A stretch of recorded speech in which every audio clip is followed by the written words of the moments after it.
Here, Benatar says that existence has no advantage over, but does have disadvantages relative to non-existence. And so he is saying that no matter what, non-existence is preferable to existence. He repeats this all throughout his book and other books. His book, Better Never to Have Been, The Harm of Coming into Existence. And in pretty much every single podcast where they're discussing Better Never to Have Been. And so this points to the asymmetry argument actually being an argument of life versus no life, the experience of a life, any life, versus no life. And for Benatar, no life is worth it. It's just no life is worth causing to exist. Non-existence is always preferable to existence. And so this creates, well, let's think about this. So if you could choose to be born somebody else, for Benatar, that wouldn't have been good enough. And here he says being brought into existence is not a benefit, but always a harm. And so if you were born, let's say, into a rich family and you lived a life pretty much, let's say, hypothetically, the exact life of Elon Musk or anyone you can think of, any life, no matter how good or bad, animal or human or even alien, any life you can think of. And so this turns the asymmetry argument into life versus no life. And, well, what is life? Life is experience. It is an experience. It is a perpetual,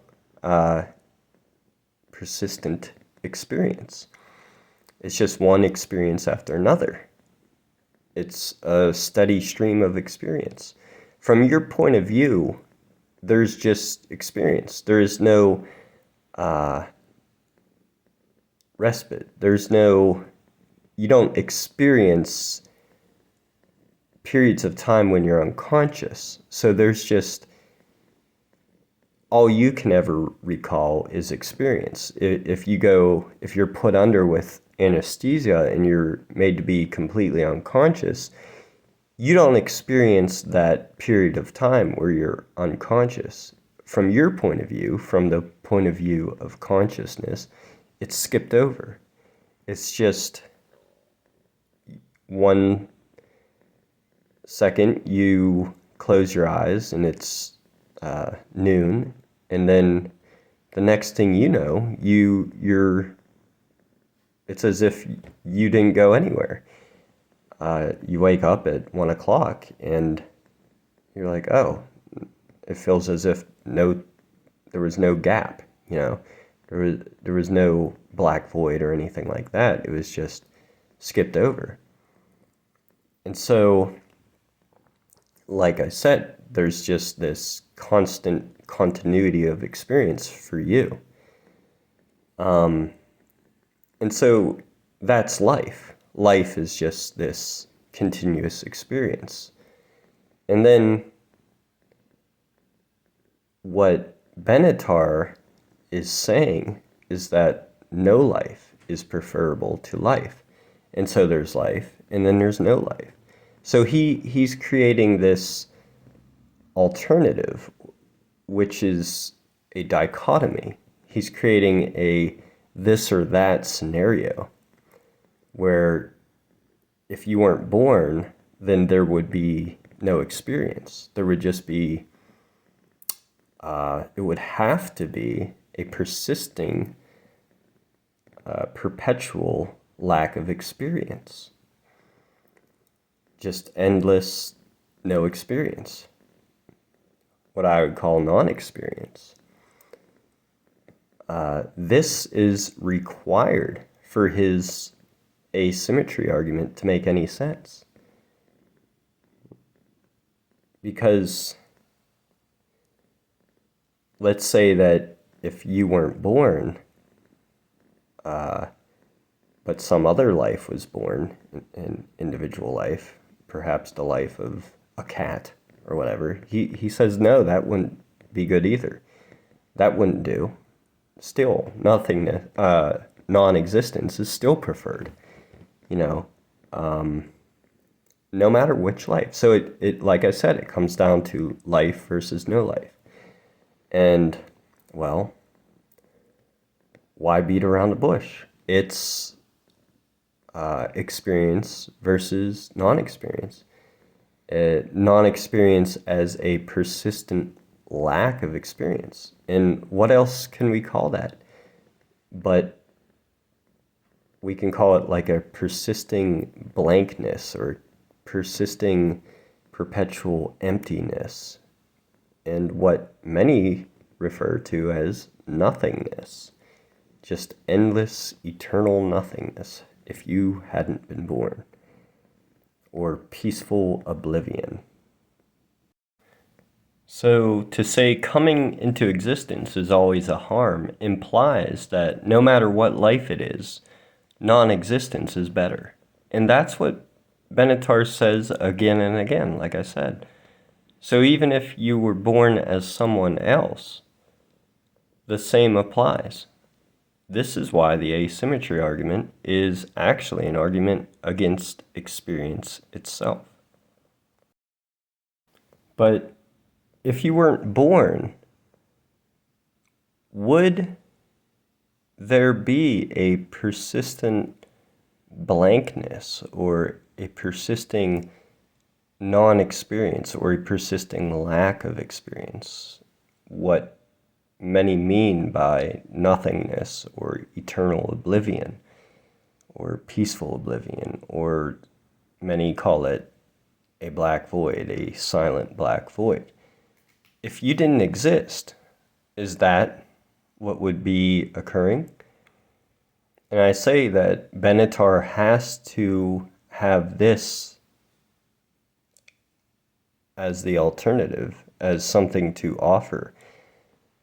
Whether or not he believes this, his asymmetry argument requires it. It doesn't make sense unless there is some sort of dichotomy, some sort of alternative to experience. So I'm going to use a little thought experiment to explain why, if you hadn't been born, then instead of this life, it would be some other life. Instead of nothingness, there would be experience that some other brain is responsible for. Or perhaps, if not a brain, perhaps an artificially intelligent system. But for now, we'll just stick with biological brains being responsible for consciousness. So here's the thought experiment.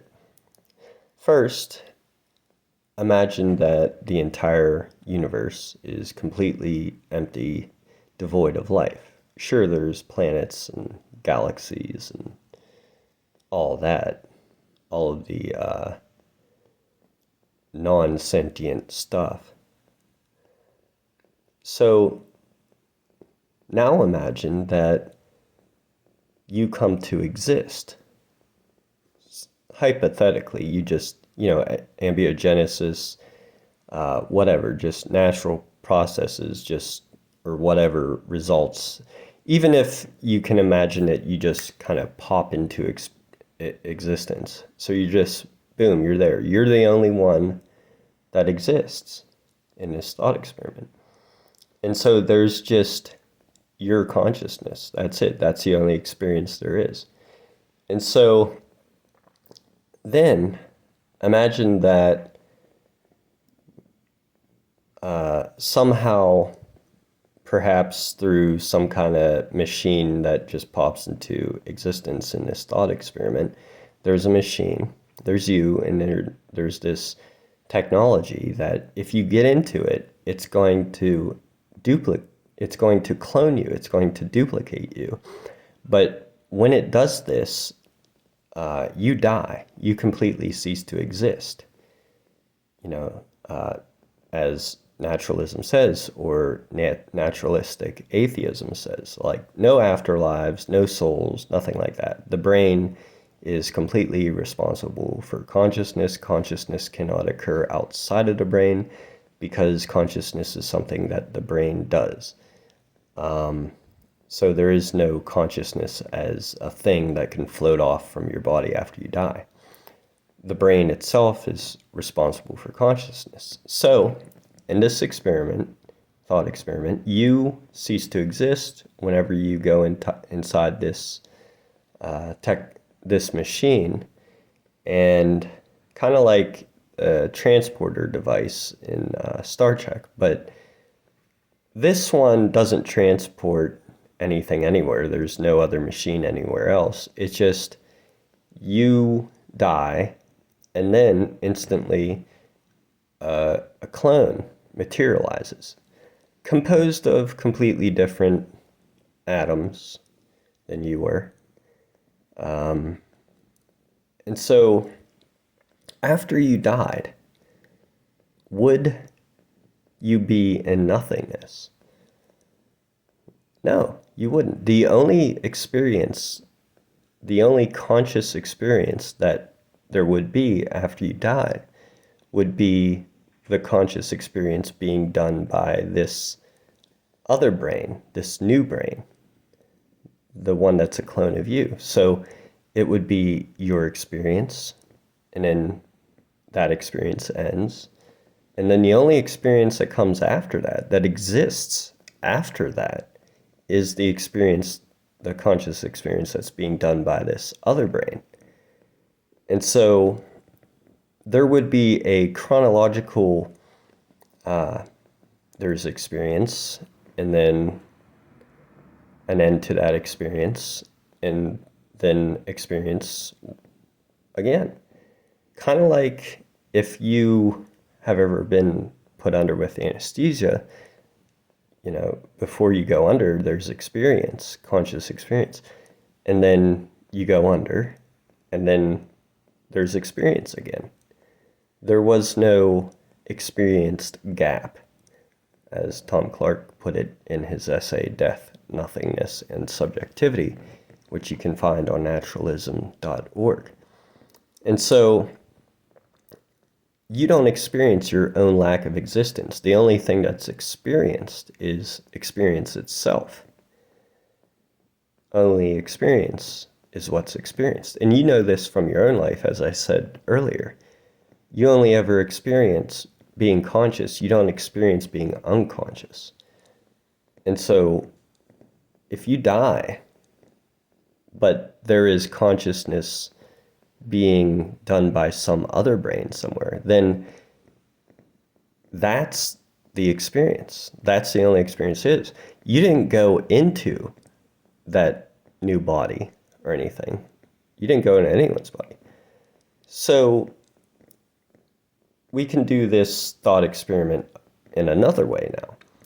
So imagine that you step into a different kind of machine, where you change the setting on it, and instead of killing you, it creates a clone of you so that there's two of you. So there's you, the original you, and then there's the clone of you. And it's exactly the same as you. But there's two consciousnesses. There's two conscious experiences going on, two separate consciousnesses. So now let's imagine that you die or the other one dies. It doesn't really matter which. So you die, and then there's the only experience that's occurring after that. The only experience there is after you died is the experience that's being done by that other brain, the one and only living brain. And so instead of there being like this empty, blank, black void or nothingness after you died, it would instead be that other experience. So your death would be followed by the experience that's being done by that other brain. Because that's the only experience there is. You didn't go into that other brain or anything like that. It's just a matter of there being experience as opposed to there being no experience. Experience itself. It's a matter of there being experience itself as opposed to there being no experience whatsoever anywhere. So there is experience after you die. And so now let's apply that to reality, to the real world, outside of this thought experiment. So if you died right now, there wouldn't be a black void or nothingness or peaceful oblivion. Again, there will be experience after this one ends, but it will be being done by some other brain. In the very same way, if you go unconscious right now, but then consciousness resumes later, you don't experience your lack of consciousness. So again, only experience is experienced. There's no emptiness or anything like that. So if you were to die right now, one of the consciousnesses that does exist, that is currently occurring, would be what comes after your non-existence. Just as your non-existence before birth, you didn't exist, but then what caused this experience right now? This consciousness that's listening to this right now, what is responsible for that? Well, the birth of a biological sentient body. The brain inside that body is what's responsible for this consciousness. And so the birth of a brain is what's responsible for this consciousness. So there was non-existence, and then the birth of a brain caused consciousness. And so if you were never born, you wouldn't be in some sort of emptiness or nothingness, because we know that there was consciousness before this one began, before the one that's listening to this began. It was just, as I said, it was just being done by other brains. So there would be no non-experience. There would be no lack of experience. And but that's what Benatar would prefer, is there to be a persisting non-experience, a persistence of no experience, no life. As he says, non-existence is, it's preferable. I don't know if he says those exact words like that. I believe he has in a few places. But he says coming into existence is always a harm. So that applies to all lives, no matter what. I have said in the past that Benatar unconsciously believes in nothingness, but in the end, I cannot prove that. I personally still believe that unconsciously he harbors such a belief. His somewhere in the depths of his mind is this belief, but like I said, I can't prove that. But all that matters is that his asymmetry argument requires it in order for it to be worth anything. But as I've shown, that's not a possibility. There is no way to escape experience, because, like I said, if you weren't born, there'd still be experience, and after you die, there will still be experience. As I said, it would just be being done by some other brain. Other brains would be responsible for doing that experience. So if the whole human race went extinct, as I've heard Benatar saying that would be preferable, then, well, the only thing that would be left are the conscious experience that's being done by what we refer to as animal brains. So that would be it. And now, there are some people that say, well, all Benatar is saying is that coming into existence is always a harm. Well, I can't really disagree with that. I'm not disputing that. I'm pointing to the reason he wrote the book, and he says things like, he mentioned this example of a friend of his having a kid, and he didn't say, he made it a point to say that he wasn't happy for the kid, but he was happy for his friend.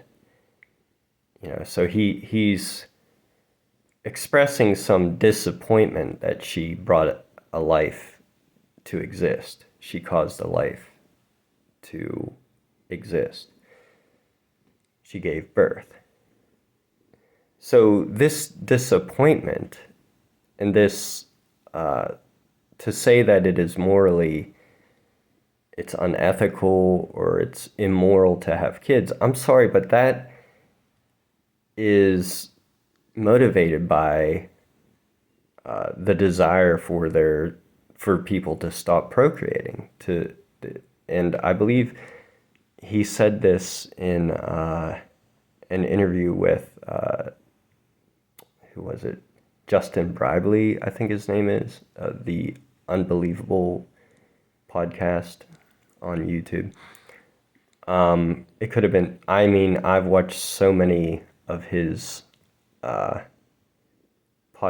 and things that he was on, and read so many things that Benatar said. But yeah, he's obviously being motivated to, say this and write books and things. So he desires, it's clear to me that he desires for people to stop having kids, or else he wouldn't go around saying, he wouldn't write a book and say over and over again that it's immoral to have kids, no matter what that life may be like. So it's not merely that he is saying, oh, it's bad for there to be life or perpetual consciousness as a sentient being. He's not merely just making this statement. He's making this statement for a reason. And that's all I want to do, is just show that the asymmetry argument is futile, because there's no escape from experience. And you can't experience a lack of consciousness. Unconsciousness is not experienced. And so some people will say, well, what about the end of the universe and all of that? There will still not be a perpetual, there will be no sigh of relief. will not say, oh, finally we get a break from existence. No, there just won't be, there wouldn't be anything. But that lack of consciousness wouldn't have been experienced. And so it might take forever times infinity, but eventually, probably whatever brought our universe to exist will probably happen again. Most likely happen again eventually, because as the saying goes, change is the only constant in the universe. And for all we know, there might be other universes out there so far away. Like our universe is expanding into what? Whatever it's expanding into, well, there might be other universes far away from, on the other side of whatever it's expanding into, where those universes are also expanding, but some of them are new and some of them are older and stuff. It's just almost like a bunch of fireworks in the night sky. Some of them are just starting to explode while others have dwindled out. If the place that our universe is in, our universe might just be very big. It might not be infinite, but clearly it's in something. It has to be in something. And whatever that something is, it is infinite. Because, well, what's there going to be, a wall somewhere? And then we'll have to say, well, what's on the other side of that wall? So the wall is infinite. How thick is this wall? So it's just the idea that there's going to be nothingness forever. There's just this utter and complete end. I think that's absurd. Eventually, forever never ends. It's just eventually, at some point in time, there either things are going to repeat or there's just going to eventually arise another universe. And that will ultimately lead to consciousness arising again. Even if it takes universes beginning and ending billions and billions of times or trillions of times, eventually consciousness will come to occur again. It will come to exist again via something like a brain, or I guess you would call it a brain if it's responsible for consciousness. It might be very different, but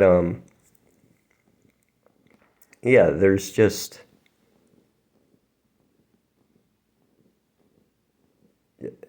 only experience is what's experienced, and so it's never going to end. There's just there's no escape from experience. So we really should do all we can to make it as good as it can be, be kind to one another and all that, obviously. There just doesn't seem to be any escape. Now, there might be other reasons to be an antinatalist that is totally logical, but the asymmetry argument is not one of them. Because as I said, it's just whenever you make it about life itself versus no life, and it comes down to conscious experience itself via a sentient brain versus there being no experience ever again. Just, so imagine if you weren't born, there would still be consciousness. And so let's imagine that consciousness just happens to be the consciousness of yet another antinatalist. So if you weren't you being an anti-natalist in this situation, then it would be some other anti-natalist. So would it be any better if you weren't born, but it was some other life? Is that what you'd prefer? So it's not just about your life not existing. It's about the fact that antinatalists that prescribe to the asymmetry argument, it's about having no experience ever again. Just endless non-experience. As I say, it's nothingness. So, what would be any better in the view of the asymmetry argument antinatalist? What would be any better? How would any other life be any better? So, as Benatar says, existence is always a harm. Coming into existence is always a harm. So it's a all-encompassing general statement. It's a blanket statement. So I rest my case. Thank you.